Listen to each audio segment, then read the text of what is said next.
Kệ đi. Dừng tay đi mưa. Dừng tay đi. Dừng tay chưa ta có nè. Dừng tay á thế.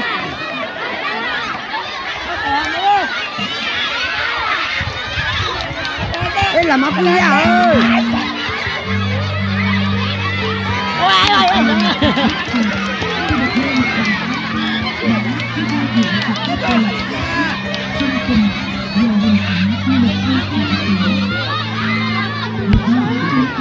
Bây giờ là đồng viên ơi, lui ra. Ai mẹ nào không? Lui ra. Lui ra để các ta cầu thủ ơi.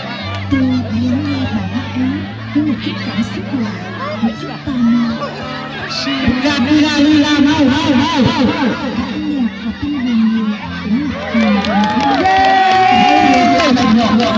Không làm ảnh hưởng cao được các vận động viên. Lui ra mau. Xích. Mau ra. Không được gì, không được. Lui ra nào. Đây vì các thầy cô giáo các xin lui ra. Lên đập bên này.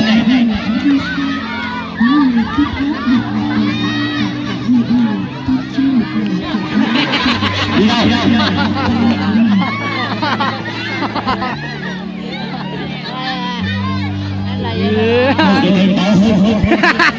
Cái kính to.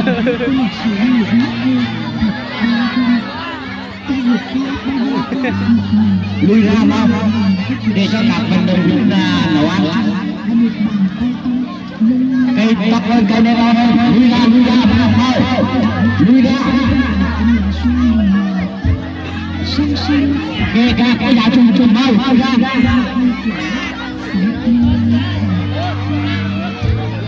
Lui lại. Lớp nào vi phạm là lớp đó duy nhất.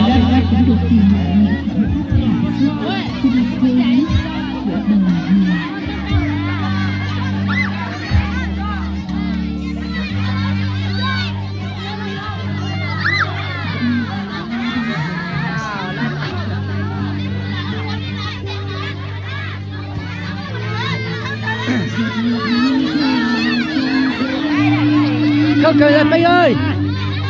Chuyển chưa.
Theo như quan sát một số lớn là 9.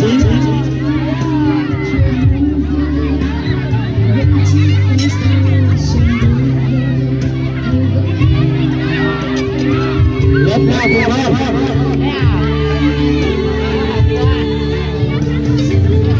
Tuy nhiên thời gian còn dài nhưng mà lớp nào cảm thấy mà hơn của lớp đi một rồi thì cũng sẽ đi lên và đó là việc ưu tiên.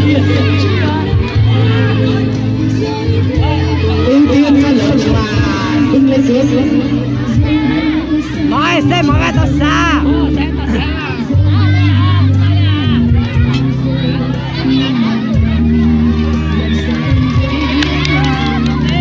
Ưu tiên cho lớp ưu lên trước nha. Lớp nào đưa lên trước mà cuốn hơn có thể là chiến thắng lần sau.